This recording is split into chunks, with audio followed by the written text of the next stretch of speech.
Hola, ¿qué tal con todos? Bienvenidos a todos los que nos están escuchando en este momento. Quiero decirles ante todo que estoy muy agradecida por el encuentro que tengo esta mañana en hora de Ecuador, a este momento, con el doctor Mario Sabán. Realmente es un honor para mí, es un gran privilegio contar con su presencia. Me siento muy afortunada, muy contenta, es un verdadero placer. Y asimismo también darles la bienvenida a todos los que nos escuchan, agradecerles por su presencia, inclusive por su participación. Tienen el chat a su disposición para dejarnos sus comentarios, sus saludos, para que nos escriban, de hecho, preguntas y paulativamente podemos ir como leyéndolas y respondiéndolas a su tiempo, eso sí. Me gustaría iniciar contándoles a los que no conocen al doctor Mario Sabán. Sé que muchos están aquí esperando a la expectativa de escucharle. En cambio, otros de pronto es la primera vez.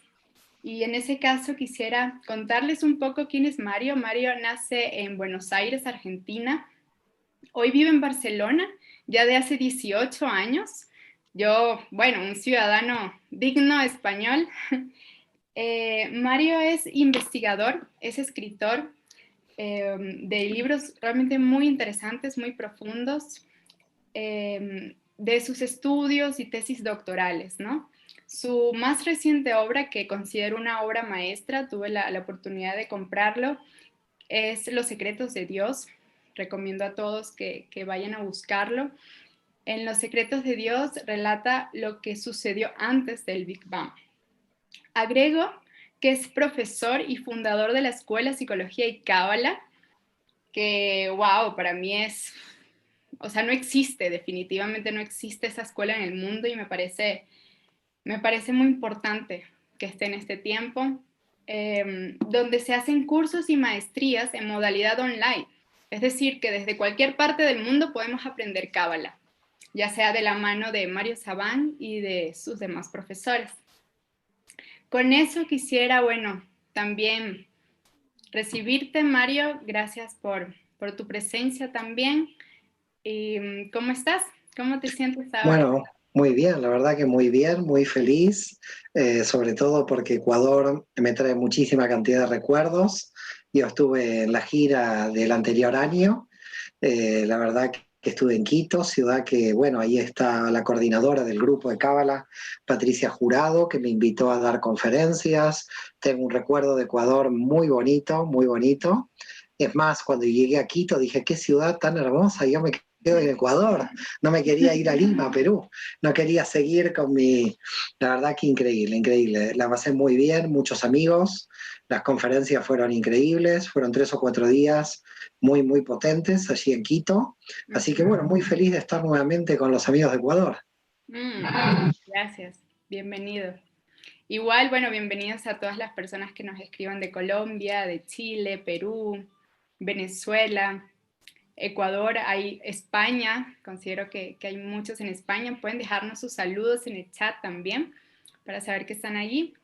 Y bueno, comencemos, ¿no? Vayamos al grano. Cuando Entonces, quieras.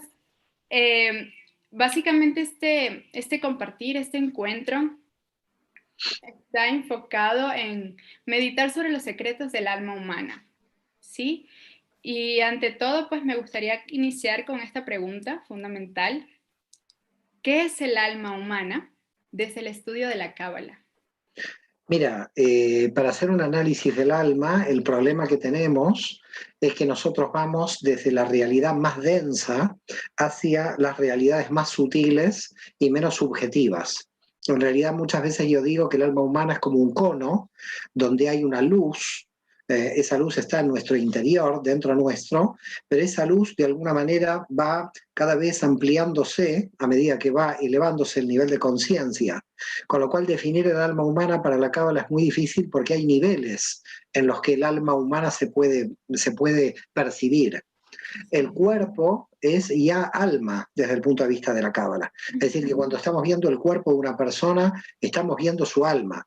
Lo que sucede es que su alma material es en el nivel, podríamos decir, más denso que nosotros nos encontramos dentro de la materia. Entonces, fíjate que al cuerpo, desde el punto de vista de la tradición de la Cábala, no se le llama guf, como sería un cuerpo inanimado, sino se le llama nefesh, que quiere decir cuerpo viviente o alma viviente, alma encarnada. Así que la primera definición de alma en su nivel más bajo es el cuerpo. Esto sería nuestra alma, es decir, esta es el principio de nuestra alma. Luego tenemos niveles de conciencia que nos van elevando en niveles superiores. Por ejemplo, el ruach, que es lo que le sigue, digamos, al nivel de nefesh, que sería el alma emocional, el alma intelectual, lo que nosotros llamamos la psique o el espíritu. Luego tenemos el Neshama, que es el alma que viene en la rotación de las almas, en la reencarnación, que se acerca a nosotros desde un lugar oculto, si se quiere, es decir, es el que realmente, la Neshama es la que tiene que hacer el tikkun, la rectificación, es la Neshama la que tiene el sentido de nuestra existencia, porque ninguna de las otras dos posee el sentido de la existencia. Las dos son anteriores como envases de la Neshama. Cuando uno muere, el Ruach y el Nefesh desaparecen y lo que queda es la Neshama, que va para el otro lado. Y entonces cuando hablamos de el alma, en realidad estaríamos hablando más de ese nivel que es la Neshama. Y los niveles superiores a la Neshama, que se llaman Hayá y Ejidá, que son estos niveles ya de percepción extrasubjetiva o percepción extramental, saliendo de la subjetividad, es cuando ya en el nivel de Hayá la Neshama recibe información de todo un centro de energía que es la raíz del alma, y cuando llegamos al nivel de Yehida estaríamos hablando del nivel de unificación, donde podríamos decir que hay una contradicción porque en ese nivel el alma desaparece.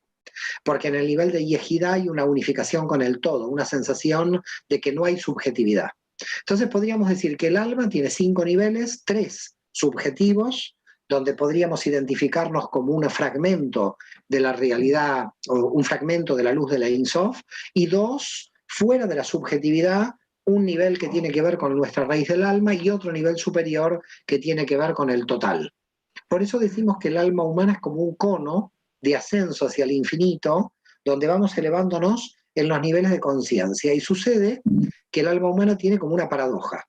A medida que tú vas entrando en la profundidad de tu alma, para la Kabbalah vas saliendo de tu subjetividad. De modo que cada vez que estás elevándote en los niveles más profundos de tu alma, te vas uniendo a la totalidad, te vas uniendo al universo, abandonas la subjetividad y por eso podemos decir que nos unificamos al todo. Ahora bien, lo que hay que tener en cuenta siempre es que del otro lado, el alma cuando abandona la materia, es decir, cuando nosotros hablamos técnicamente de muerte física, la Neshama sale para el otro lado y mantiene su subjetividad. Es decir, seguimos siendo subjetivos, seguimos siendo luz fragmentada. No nos unimos como en otras tradiciones espirituales que dicen el alma se va al todo y desaparece del todo, se va la luz. No, no. El alma lo que hace es entrar en el universo de Briá, que quiere decir que está en el campo sutil de la energía y por lo tanto tiene un nivel de percepción mucho más elevado fuera de la materia, con el cual si nosotros en nuestra realidad física pudiéramos conectar con ese nivel de energía en el nivel de Neshama, nosotros nos podemos conectar con las Neshamot del otro lado. Es decir, para la Cábala puede haber una comunicación con los muertos, si se quiere, aunque en realidad visto desde los muertos somos nosotros.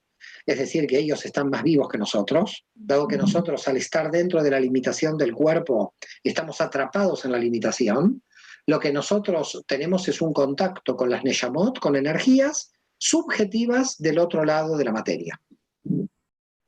Ok, ok, con esto quiere decir que no hay una fusión con una totalidad, básicamente con un alma universal, sino que se conserva básicamente ¿cómo decirlo? Una chispa de esta alma humana en particular pero Así sin es, identidad, por así es, supuesto. así O es. sea, ya no tiene identidad. Somos chispas de la divinidad y mantenemos subjetividad. Lo que pasa es que cuando hablamos de subjetividad en el nivel de la Neshama, hay que tener mucho cuidado de qué estamos hablando, porque no estamos hablando de subjetividad de mi personalidad, porque nuestra personalidad tiene relación con una subjetividad espaciotemporal histórica de esta realidad física. Es decir, Mario Sabán, desde que nació hasta que va a morir, eso es Mario Sabán. Ahora, cuando hablamos de Neyamá no hablamos de Mario Sabán, hablamos de un alma que le llega a Mario Sabán y que está haciendo la rectificación y que es la verdadera alma. Esa es subjetiva, pero no tendría ningún nombre esa alma. No tendría ningún nombre, porque estaría pasando a través de las diferentes vidas por diferentes envases. En consecuencia, es cuando hablamos de subjetividad de la Neyama, la gente no lo tiene que analizar de acuerdo a nuestra subjetividad de identidad actual, porque nuestra subjetividad de identidad actual pertenece al Ruach, no a la Neyama. Esto quiero dejarlo claro, porque si no, estamos ante un problema. Es decir, los cambios que se producen, por ejemplo, en el Nefesh y en el Ruach, van dando información a la Neyama, pero la Neyamá viene a corregir lo que tiene que corregir de una vida anterior. Entonces tendríamos, en realidad, te podría decir, dos personalidades o tres personalidades de base. Habría una personalidad corporal, pero esta es la última, la más densa, pero las dos personalidades que se juegan, si uno va a ser feliz o no en esta existencia, es si uno está al servicio del Ruach, al servicio de nuestra identidad subjetiva en el campo de esta identidad, porque en el campo de esta identidad operan todos los condicionamientos religiosos, familiares, etc. Entonces tenemos un primer problema. Estamos atrapados por los condicionamientos del Ruach frente a la Neyamá que quiere cumplir su misión. Entonces, en principio tendríamos una guerra interior, visto desde el punto de vista de la Kabbalah, porque la Neyamá lo que quiere es cumplir su misión en esta vida. Y el Ruach lo que quiere es la seguridad, no de cumplir la misión, sino de pasarla lo mejor posible y de no tener tanto conflicto y buscar una zona de seguridad. Entonces, claro, pululamos entre una zona de seguridad que de alguna manera nos trae el Ruach, porque nuestra religión, nuestra familia, de alguna manera, todos nuestros condicionamientos son pautas de seguridad, son elementos de seguridad. Me da seguridad mi identidad. A mí no me da seguridad la identidad china porque no la conozco. Es decir, estoy alejado de esa identidad. Entonces esa identidad, como no es mía, no la conozco, no me da seguridad. Fíjate que las religiones son marcos de seguridad, por eso la gente muy religiosa es muy insegura, la gente muy ideológica es muy insegura. Todos aquellos idólatras que toman a un ídolo conceptual, que toman a una idea fija en el campo de la realidad, son gente muy insegura. Ahora, ¿de dónde nos viene esta inseguridad? Porque todos tenemos esta inseguridad. Nos viene del Ruach, que lo que quiere el Ruach es pasarla lo mejor posible en esta vida, pero no realizar la misión de la Neyamá. Cuando irrumpe la misión de la Neyamá, puede cambiar todos los condicionantes del nivel del Ruach, pero es muy difícil hacer todo ese cambio porque muchas veces se presenta una lucha entre estas dos partes, entre esa alma condicionada llamada Ruach y esa alma no condicionada llamada Neyamá, y eso es lo que nosotros llamamos en el alma humana el dolor. Cuando un alma tiene dolor, cuando la misión de la Neyamá no se cumple, porque el Ruach se resiste a que la Neyamá cumpla su misión. Profundizando un poco sobre estos niveles del alma, se podrían también llamar como percepciones, son como también estados perceptivos de alguna manera de la realidad. Por supuesto, son estados perceptivos, pero son estados de percepción que tienen relación con el nivel de magnitud de la vasija de percepción. Es decir, voy a tratar de explicar esto. Imagínate un plato más grande y un plato muy grande. Cada plato recibe dentro de ese plato una cantidad de comida. El plato más pequeño recibirá menos, el mediano un poco más y el más grande más. Imagínate que cada nivel de percepción del alma humana opera como estos platos, cada uno un poco más grande que el otro. Para tú cambiar la percepción tienes que cambiar el plato, tienes que cambiar el cli de recepción, la vasija de recepción. Quiere decir que en realidad, como dice Isaac Luria, or simple hay siempre. Es decir, en la luz es igual para todos. El nivel de información es igual para ti que para mí, que para el otro. La información está ahí y eso es luz simple. La información es igual para todos. ¿Cuál es la diferencia? Es la preparación que voy a hacer de mi vasija en ampliar el sistema de recepción, es decir, elevar la antena de mi vasija para captar más esa información. Pero todos podemos tener acceso a los niveles más altos de la información. El problema es que no trabajamos nuestra vasija. no trabajamos la ampliación de nuestro CLI. Por lo tanto, como tú bien dices, los niveles de alma son niveles de percepción, y esos niveles de percepción tienen relación con el esfuerzo que uno hace desde abajo en ampliar el CLI de recepción. En este caso, ¿cuáles serían las funciones de cada uno de los niveles del alma al servicio, ¿no? De que realmente estén ocupando, si se puede decir, todo su potencial, ¿no? Todo su potencial energético.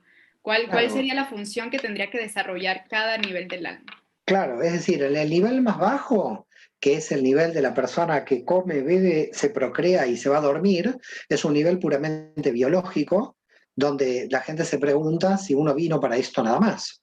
Es Ujú. decir, si uno se queda con el nivel más bajo, es un nivel que se llama en términos de filosofía un nivel inmanente, porque es un nivel que está muy enraizado en esta realidad.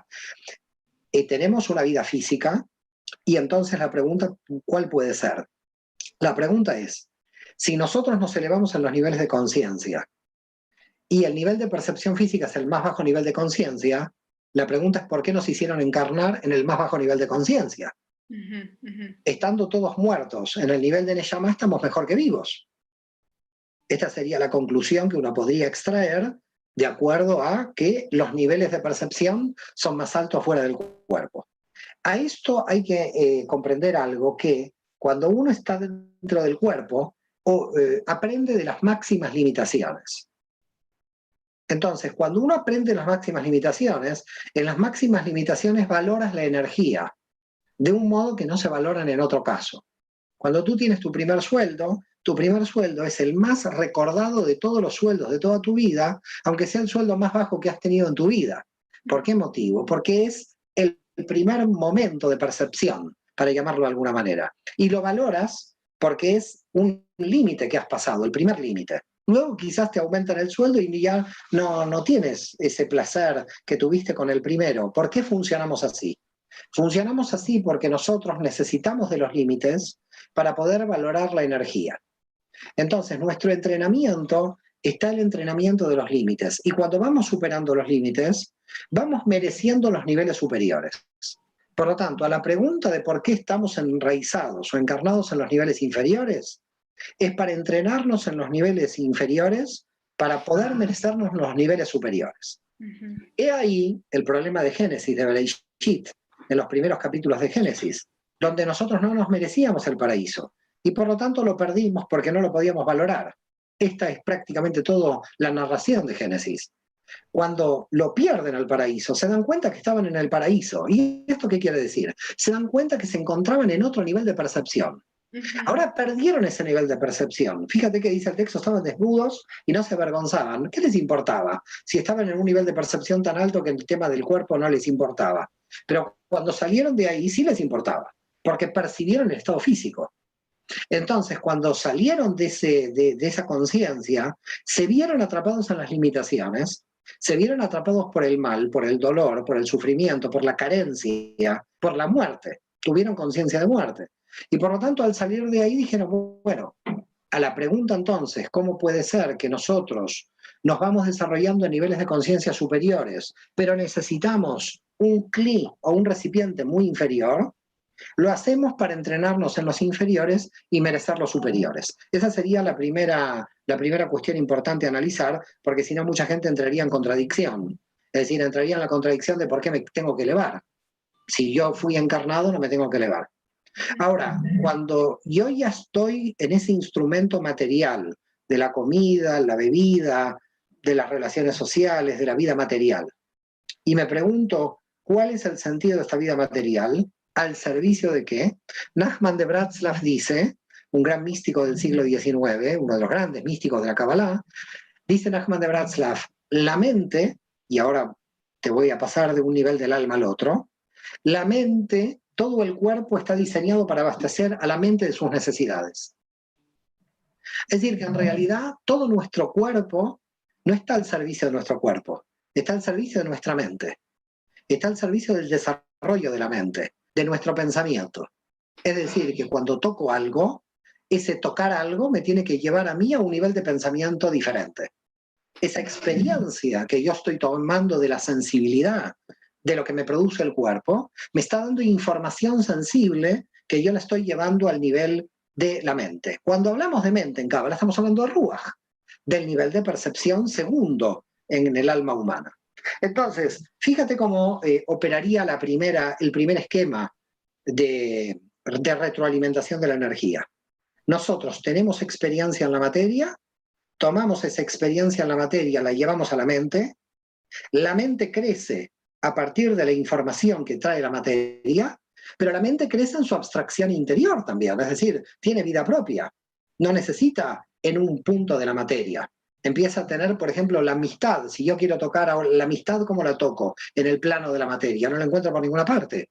Sí puedo encontrar un amigo, que sería el objeto de la amistad, pero inclusive puedo sentir amistad por un amigo que ha muerto. Y por lo tanto, si mi amigo murió, mi sentimiento de amistad no ha terminado por la muerte de este amigo. Por lo tanto, ¿qué es lo que sucede a nivel mental? Tenemos un nivel donde estamos extrayendo información desde abajo a nivel corporal y un nivel donde el Ruach tiene su propia información mental de organización. Y eso nosotros le llamamos el tema de la abstracción. Cuando intelectualmente hacemos una abstracción, hacemos las clasificaciones y hacemos todas las operaciones de matemática o de física. Estamos operando en la abstracción o con el lenguaje abstracto. Hay otro nivel que es el nivel ¿para qué sirve todo lo que estoy pensando? Porque si todo el cuerpo humano sirve para el pensamiento de la mente, la gran pregunta es, ¿el pensamiento de la mente ahora para qué sirve? Porque si el pensamiento de la mente sirve para yo ser un hombre pesimista y quererme matar, es una contradicción, porque algo que existe, existe por una función. Entonces la mente llega a la conclusión de que tiene que existir una función que no puede ver en los términos del nivel de la mente. Tiene que ser una función en la cual la mente sea instrumento de una función superior. Okay. Porque el cuerpo en el nivel del Nefesh es un instrumento de la función de la mente, ahora la mente es un instrumento de la función del alma. Ajá. Y entonces, ¿qué es el alma? ¿Qué es la Neshama? Es la función o la misión de mi energía dentro de esta realidad. Y tengo que utilizar la mente para poder cumplir la misión de mi vida, que es la que tiene la Neshama. Okay. Cuando yo empiezo a cumplir la misión de mi Neshama, la pregunta que me hago es, ¿en función de qué existe la Neshama? ¿En función de qué existe la Neshama que quiere cumplir una función para que mi mente cumpla ser instrumento de esa alma y que mi cuerpo sea instrumento de la mente? Entonces, en el nivel de la Neshama se da cuenta de que está extrayendo luz del cosmos para poder revelarla en esta realidad, que es una luz que no le pertenece, sino que le pertenece al cosmos. Es decir, que en realidad el alma está al servicio de una luz superior, que raigalmente pertenece a la raíz del alma, que sería esa raíz del alma, lo que llamamos Hayá, que cuando estás extrayendo información cosmogónica en este nivel y la bajas a esta realidad, las demás almas vibran con tu luz porque tú les estás mostrando la raíz a muchas de las almas en el superior. Okay. Cuando quieres buscar la trascendencia o la función del total de esta realidad, la pregunta es ¿por qué existe el universo? Y entonces ahí llegas al final de todas las funciones, desde el cuerpo hasta el infinito. Ese le corresponde a Yehida. Y ese le corresponde ya a Yehida. Uh-huh. O sea, ya en básicamente en este nivel tenemos ya una percepción cósmica. O sea, ¿qué ocurre allí si estamos en Yehida? Como que haciendo una diferenciación. Cuando estamos en Yehida ya no estamos más. Ok. No sé cómo explicártelo, la verdad. Cuando estamos en Yehida, ahí en Yehida no hay más yo, no hay más alma, ya no hay subjetividad. Está fusionado con la totalidad. Ok, ok. ¿Cuál es la transición? Hablaste ahora de cómo, por supuesto, claro, vamos transitando de un nivel a otro en vista de que uno es instrumento del que sigue y así sucesivamente. Mi pregunta ahora, ¿cuál es la transición entre un nivel del alma a otro? ¿Qué los relaciona? Mi pregunta, ¿cuál es el conductor de este nivel? ¿Qué hay entre ellos? Para que nos permita esa Bueno, esa es una ascensión. pregunta, esta es tu pregunta, ¿no? Sí. Sí. Porque por esta pregunta descubro que tienes menos de 40. Y te voy a decir por qué. Porque aquellas personas jóvenes que utilizan mucho la biná, que utilizan mucho la inteligencia, no tanto la jojma, sino la biná, les gusta mucho la clasificación de los periodos de transición. Okay. Pero te voy a decir algo que espero no destruir la pregunta, en realidad casi. Todo es transición. El problema es que cuando tú estás hablando de conceptos, son estáticas mentales conceptuales totalmente arbitrarias. Por lo tanto, el problema no es cómo pasás de un nivel a otro del alma, sino en realidad cómo hemos definido nosotros, hemos pretendido definir conceptualmente un nivel. Porque el problema es que la definición de un nivel ya es un problema. Porque cuando ya estás definiendo un nivel, ya no puedes poner un límite o una frontera con el nivel que le sigue. Voy a tratar de explicarte esto para que lo entiendas con un... después igual voy a ir a la respuesta a tu pregunta porque se puede responder, okay. Pero lo importante es que yo quiero que veas una narración para que puedas entender lo que estoy diciendo. Imagínate un bebé que se encuentra dentro de la panza de la madre. ¿Ese bebé ha nacido o no ha nacido? Está en la panza de la madre. O sea, no, físicamente no ha nacido. No ha nacido. Ahora, yo lo saco al bebé a los 4 meses y ¿qué pasó? Nace prematuramente. Puede morir a 4 meses prácticamente. 3, 4 meses puede morir. Puede morir. Porque un bebé que lo saco a los 4 meses puede morir y un bebé que lo saco a los 9 tiene muchas posibilidades de no morir. Por un desarrollo. Porque hay un desarrollo. Ajá. Ahora, el desarrollo del bebé no se ve en la realidad porque está dentro de la panza de la madre.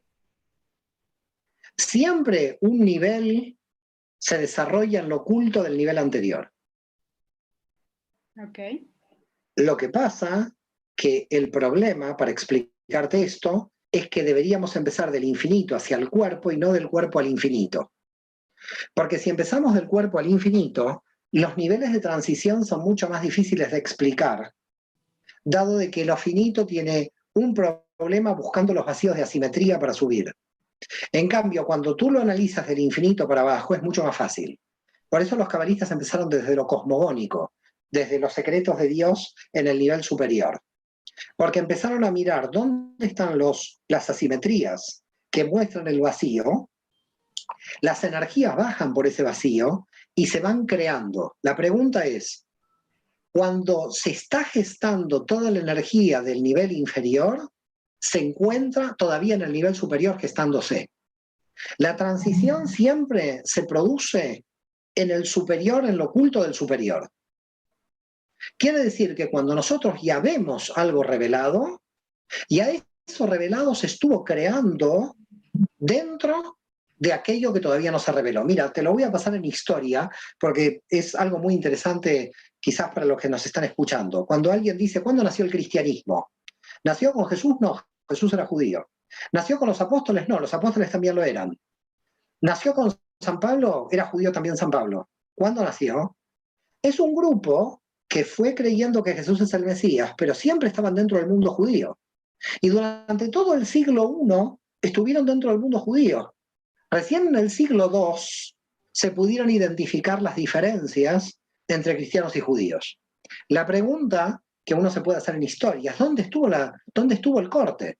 ¿Dónde estuvo la independencia? No sabemos, porque es un proceso. Las transiciones son procesos. Cuando se va a crear lo posterior, siempre eso posterior se crea en lo oculto de lo anterior. Por ese motivo en la Cábala decimos, no hay que subir de nivel, hay que profundizar en el nivel en que te encuentres. Porque si tú en el nivel en que te encuentras profundizas, subes automáticamente de nivel. No hay que subir de nivel, hay que profundizar en el nivel en que te encuentras. Ok. Ok. Listo. Ahora me gustaría profundizar en algo que, bueno, es muy icónico en la Cábala, que es el árbol de la vida. Y quisiera preguntar cómo el árbol de la vida nos puede ayudar a comprender el sentido o la función del alma.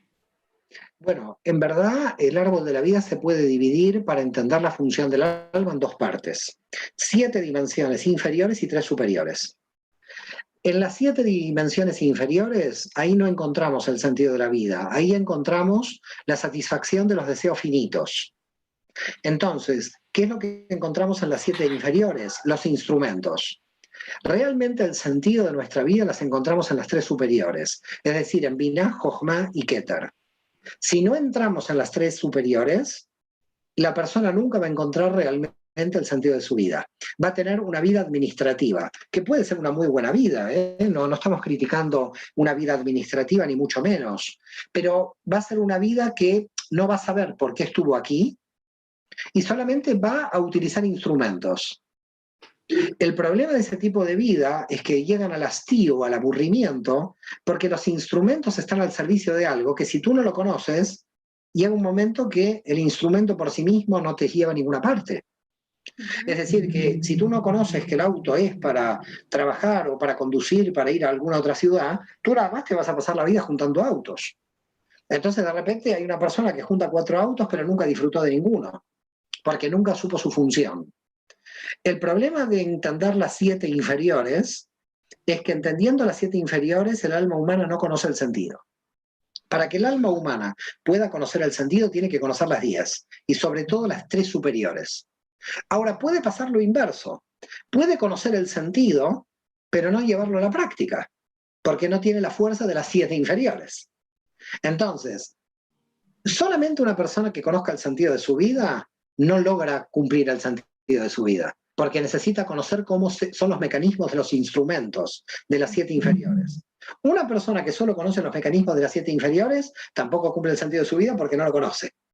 Entonces no es solamente conociendo el sentido de la vida de un alma que el alma ya obtuvo su redención y su máxima felicidad, porque todavía esta persona puede no saber cómo operan los mecanismos de las 7 dimensiones inferiores.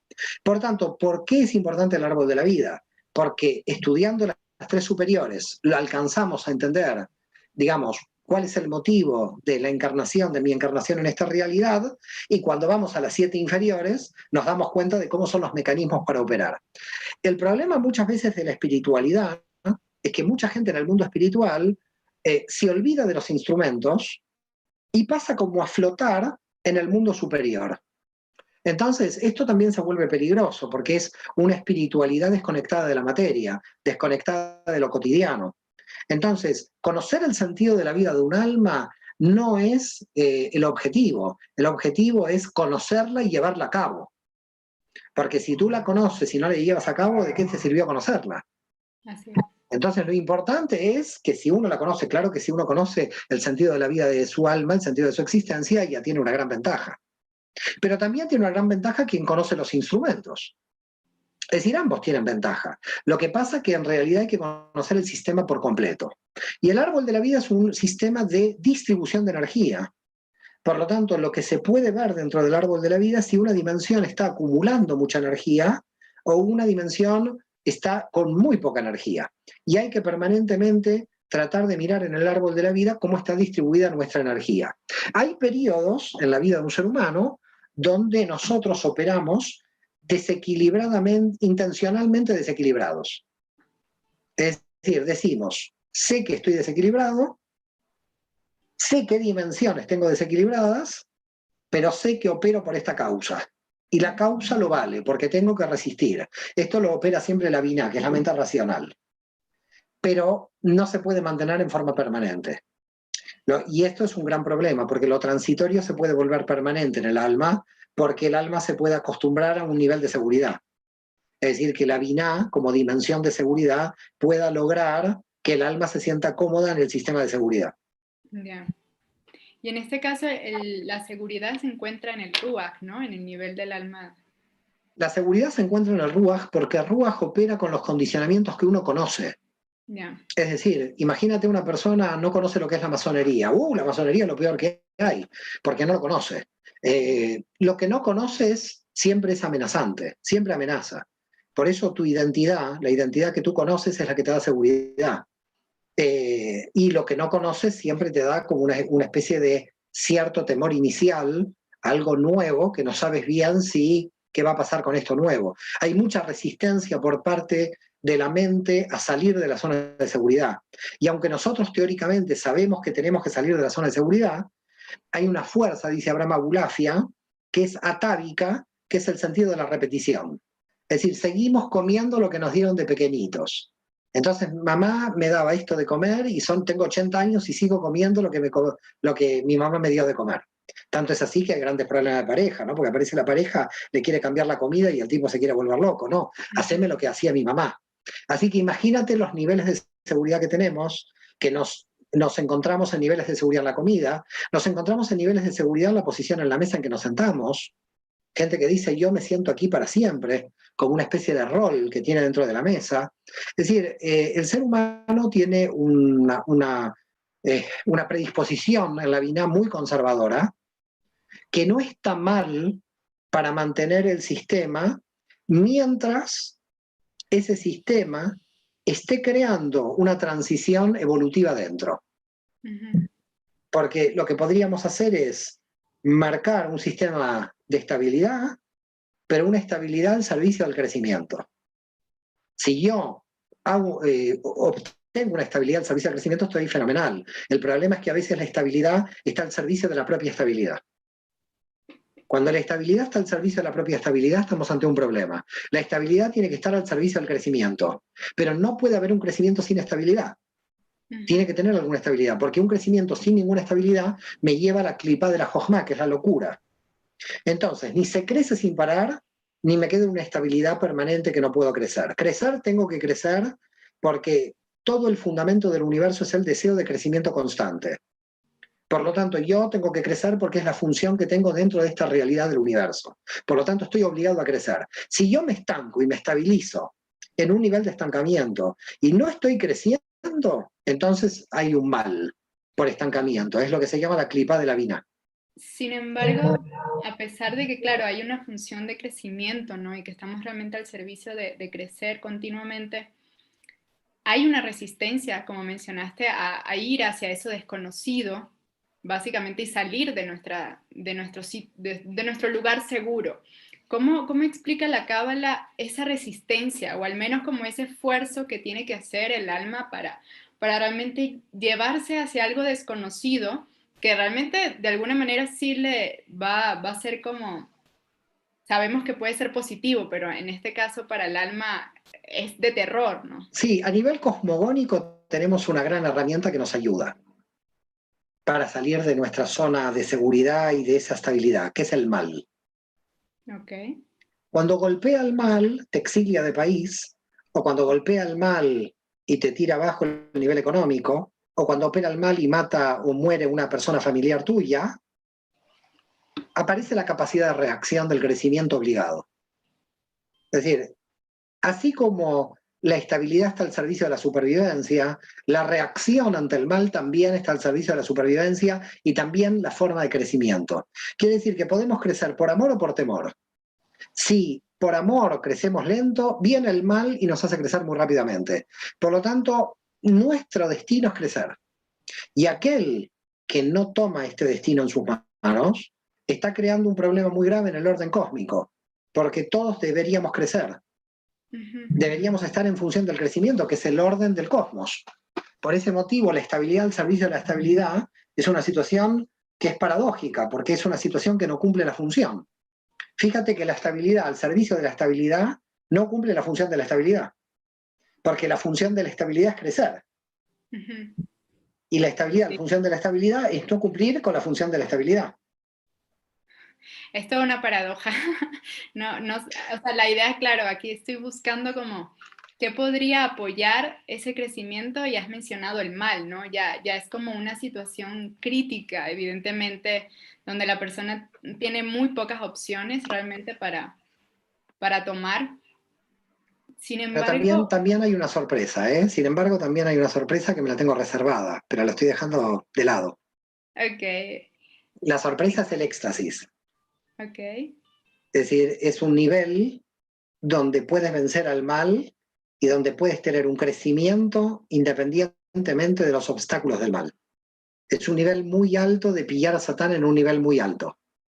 Cuando tú estás creciendo por el mal, te automotivan los obstáculos y los sabotajes. Pero cuando tú estás creciendo a partir del éxtasis, el mal no tiene ninguna función. Has vencido al mal. Eso me gusta más. Bueno, ahora me acaban de llegar unas preguntas. Quisiera en este momento agradecerles a todos por su participación tan interactiva. Gracias. Agradecerte hasta este momento también, Mario, por tu clase magistral. Siempre es espectacular y delicioso escucharte. Quisiera ir con unas preguntas. Entonces, a ver, Juan Antonio Sánchez nos pregunta, si corregimos nuestro nefesh, ¿corregimos todos los niveles? No. Jaime Vital en eso tiene muy claro. Uno puede corregir el nefesh, pero no el ruach y la neshama. La corrección de un nivel no implica la corrección de todos. Hay que trabajarlos todos. No implica. Puede ser el comienzo de un tikkun general, puede ser el comienzo de una corrección global, pero no por eso se corrige automáticamente. De acuerdo. Emi Carnucho, creo que se pronuncia así, Carnucho. ¿Es posible acceder a Yehidá, seguir conectado y alimentarse de esa energía? Mientras tanto, seguir viviendo en conexión en una vida normal, me imagino cotidiana. ¿Qué nivel debe tener el aspirante? Nivel de yejidá permanente no, porque provocaríamos una muerte por paro cardíaco. El cli del cuerpo no tiene la potencia de vivir en el éxtasis continuo de la aniquilación en yejidá. Eso es imposible, es antinatural para el cuerpo. Lo que sí se puede hacer es llevar a la neshama el recuerdo del éxtasis de yejidá. Pero son dos cosas diferentes. Es decir, la neshama tiene que captar la impronta, el reshimó, el recuerdo de ese éxtasis de yejidá, hacer lo propio, conectarse con el recuerdo del éxtasis, pero no puede vivir con el éxtasis en sí mismo de yejidá, porque eso sería imposible para el cuerpo humano. Claro. Sigamos. Angélica Jiménez nos pregunta, para poder elevarse en los niveles del alma, ¿es necesario practicar el dar desde la piedad, la misericordia y el amor? Sí, si al mismo tiempo practica el recibir. Porque si solamente practica el dar, se va a desequilibrar. Si practican los mismos términos al recibir, sí. Pero si a la persona que hizo la pregunta el dar le es más feliz que el recibir, tiene un problema de desequilibrio.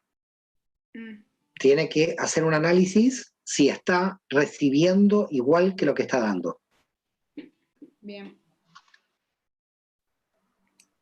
Alicia, desde hace mucho quiero preguntarle al doctor Saban por los psicópatas integrados o perversos narcisistas.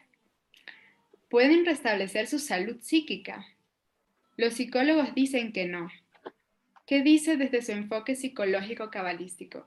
Bueno, a ver, habría que tratar de analizar bien si esto no es neurológico o psicológico, ¿no? Por supuesto. Si es neurológico, estamos ante una estructura de Kli. De todas maneras, igual el alma en el nivel de Neyamá sigue aprendiendo independientemente de los problemas mentales que pueda tener una persona. Por eso, cuando me hacen una pregunta, bueno, tengo un hijo autista, ¿cómo me conecto con la Neyamá? Usted le tiene que hablar, aunque aparentemente el Ruach no escuche, porque puedes tener el Ruach bloqueado, pero no la Neyamá. La Neyamá nunca está bloqueada. De hecho, una persona que tiene demencia senil o Alzheimer está, ¿cómo puede ser? ¿Qué le pasa? Bueno, la memoria Ruach se está aniquilando, está muriendo antes que el nefesh, que es lo corporal, pero la neyamá sigue escuchando. Por lo tanto, a la persona se le tiene que seguir hablando porque en el nivel de neyamá sigue aprendiendo. Hay que tener mucho cuidado de entender los problemas del cli material en función de la neyamá, que es una energía más allá de la materia. La neyamá siempre está escuchando más allá de la materia. Y los problemas que tiene el cli son problemas para que la energía de la neyamá aprenda. Entonces, a pesar de que no veamos una evolución en términos del Ruach, sí puede haber evolución en el nivel de la Neyamá, a pesar de que pasemos a percibir como una especie de impotencia el cambio de los factores genéticos o de estructura del cli en lo neurológico. Entonces tenemos lo neurológico en el nivel de Ruach, donde puede no haber cambios en el orden del cli, pero la Neyamá sigue necesitando una manifestación y tiene conexión. Entonces uno le podría seguir hablando a la Neyamá tranquilamente, aunque lo neurológico esté alterado. Por eso yo creo que en este caso, con esta pregunta, habría que dividir claramente el aspecto neurológico del aspecto psicológico. Porque si hablamos, por ejemplo, de narcisismo como una clipa de la Tiferet, que es la jactancia del yo, ahí lo que le falta al yo es pasar por el vacío existencial e ir a la nada. Es decir, el narcisista, la problemática que tiene es que confundió Keter con Tiferet y cree que Tiferet es Keter, cree que el yo es su máxima aspiración. Entonces, cuando la persona cree que toda la vida está al servicio del yo y a la exaltación de su propio yo, está en el inferior creyendo que Tiferet es Keter y por lo tanto no alcanza el proceso de desubjetivización o descentramiento del yo. Y es cuando aparece el narcisismo. El narcisismo es muchas veces, en la gran mayoría, no intencional porque la persona cree que ha llegado a la cúspide del sistema de su evolución, cuando en realidad el proceso es destruir el yo, o por lo menos ir aminorando la fuerza del yo a medida que uno va subiendo hacia Keter. Por eso hay una confusión ahí entre Keter y Tiferet. Desde el punto de vista de la Cábala, un narcisista puede llegar a entender lo que le pasa y puede tomar cartas en el asunto y puede corregirse. Porque al final hay que mirar desde dónde lo está haciendo, ¿no? Es decir, desde el ego de la Yesod. Siempre está muy abajo el narcisista, está operando entre Yesod y Tiferet. En realidad, cuando uno ya tiene tal deseo de conectarse con la luz que hay en el universo, tiene que descentrar el yo. Por eso yo recomiendo mucho los escritos del fundador de la psicología arquetipal, que tiene mucho que ver, que se llama James Hillman. Hay una obra que se llama Reimaginar la psicología, y ahí, donde trabaja todos los arquetipos, y él muchas veces dice que hay que liberar al yo de su propia importancia, porque lo que ha hecho la psicología es poner al yo con una importancia tremenda. Y la mística lo que está diciendo es que mientras el yo tenga esta importancia tremenda, está distorsionando todo el orden de percepción, o por lo menos nos quedamos en un cli del orden de la Tiferet, no en un cli más alto en el orden de Keter. Entonces, el narcisista, queda claro que al asumir ese narcisismo estructural o militante, si se quiere, queda claro que no puede crecer. Lo que tiene toda clipa, lo que tiene toda transgresión, lo que tiene todo desequilibrio en cualquier dimensión del árbol de la vida, es que en vez de estar poniendo la energía para tu crecimiento, estás poniendo la energía en un punto de fuga. Es decir, como una persona que se siente culpable y que tú le preguntas, ¿culpable de qué? Ah, no sé, pero me siento culpable. Es culpable prácticamente por vivir. Entonces, hay tales desequilibrios que hacen que la persona esté todo el tiempo relacionada con este desequilibrio y por lo tanto la energía no está al servicio de su propio crecimiento. Ahora, como no sabe crecer, muchas almas no saben crecer, este desequilibrio les viene bien porque se identifican con su ser desequilibrado.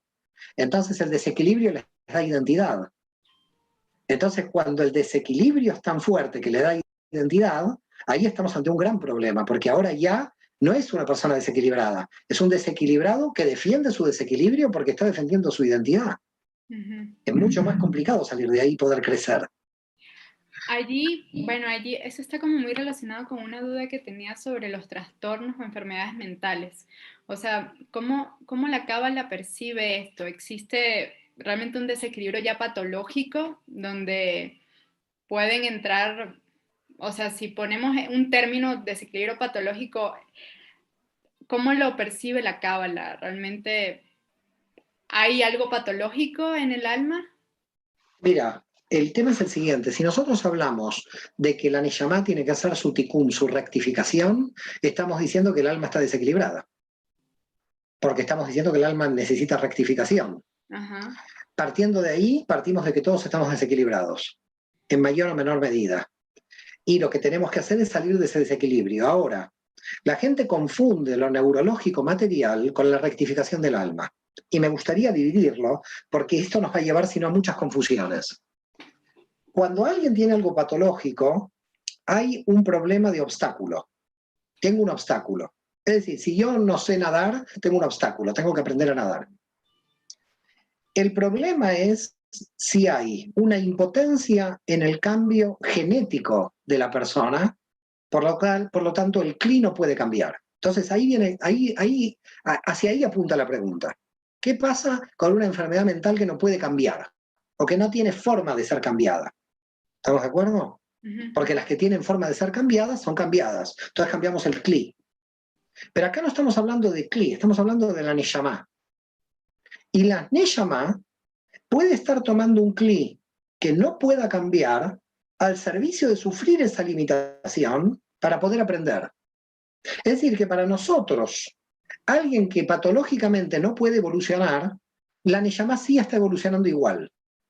Porque eso patológico del sistema estructural de lo neurológico, que no se puede cambiar, está al servicio. Yo, es como diciendo, yo no puedo cambiar mi pierna. ¿Que tengo una patología? No puedo cambiar mi pierna. No la puedo cambiar, no puedo ir a comprar otra. Tengo la que tengo.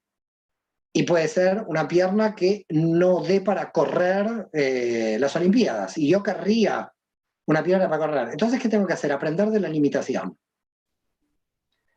Lo que sucede con las faltas de cambio de lo neurológico en el nivel material del cuerpo, llamemos enfermedades mentales de las que todavía la ciencia no tiene la forma de sacar a la persona de ese CLI, no implica que la Neshama en ese CLI no esté aprendiendo. Es decir, un síndrome de Down no lo podemos sacar del síndrome de Down, porque ese ADN la ciencia todavía no tiene forma de sacarlo de ahí. Pero la Neshama de esa persona que tiene síndrome de Down está evolucionando en un CLI que no tiene evolución. Ahora, la persona puede decir, puede asociar la materialidad del CLI a la Neshama, y ese es el error. La gente asocia la materialidad con la energía. Son dos cosas diferentes. Entiendo, sí, hay que hacer como una distinción allí porque realmente esto que consideramos que, bueno, que nos separa de, por ponerle de una, yo creo que también esto está visto desde una normalidad, ¿no? Como que hay una sociedad que ha establecido una norma de cómo debemos ser y desde ahí parte, en este caso, la psicología tradicional también. Mira, en la Facultad de Psicología, cuando yo hice el doctorado, teníamos que presentar los trabajos de proyectos de tesis. Todos los proyectos de tesis eran buscar la normalidad entre variables. Menos el mío, que era de mística, que la gente no sé si entendía o no entendía lo que yo propuse. Los demás eran ver entre variables. Y lo interesante es que tú veías que las variables de ajuste que se utilizaban, más que al servicio de definir o no una patología, estaban al servicio de si había financiación para ese departamento en la definición de la patología. Okay. Entonces nuestra sociedad es muy peligrosa porque el sistema capitalista hace cosas muy raras. Puede hasta inventar patologías con tal de que los laboratorios puedan financiarlas. Entonces, hay que tener mucho cuidado con el concepto de normalidad. Porque el concepto de normalidad no lo tiene nadie. En esta realidad nadie es normal. Sí tenemos variables, pero las variables con las que analizamos el concepto de normalidad tendrían que ser variables reales y no variables al servicio del mantenimiento de sistemas económicos que necesitan de esas variables. Ya estamos por terminar, Mario. Realmente la hora se me ha hecho demasiado corta. A mí también. Y vamos a decir, vamos para finalizar, y sin embargo siento que esto abre inclusive una nueva explicación bastante amplia. ¿Hasta dónde se nos es permitido comprender el misterio de Dios en relación a nuestras potencialidades como alma? Yo te podría dar una respuesta paradójica que englobaría un rotundo no y un rotundo sí. Es decir, te podría decir que desde un punto de vista la comprensión de Dios es imposible, absolutamente. Y desde otro punto de vista te podría decir que sí, absolutamente. La única forma de comprender a Dios absolutamente es aniquilando nuestro yo. La única forma de no comprenderlo nunca es reafirmando el yo. Okay. Muchísimas gracias, Esperanza. La verdad que un placer muy grande esta entrevista. Y bueno, muchos saludos a toda la gente de Ecuador. Gracias. Sí, igual muy agradecida con todas las personas que nos acompañaron. Gracias por su participación, sus preguntas. Estamos muy contentos. Igual en mi caso, Mario, gracias. Gracias por la oportunidad, por aceptar de nuevo la invitación. Ha sido un placer enorme, un gusto. Me encantaría estar en tus próximas agendas de entrevistas. Hay muchas otras preguntas que quedan en el aire. Sin embargo, estoy continuamente aprendiendo con todos tus videos, tus clases, que para mí son magistrales. Ahí estoy como una alumna a distancia. Gracias, gracias. Gracias nuevamente por tu generosidad también de recibir y de dar. Gracias por darnos toda la sabiduría y compartirla abiertamente con todos los que estamos dispuestos a escuchar. Con eso, bueno, me despido. Les mando un saludo a todos, les abrazo virtualmente, igual para ti, Mario, muchos cariños. Gracias, gracias. Nos vemos pronto. Si Dios quiere, cuídate. Gracias.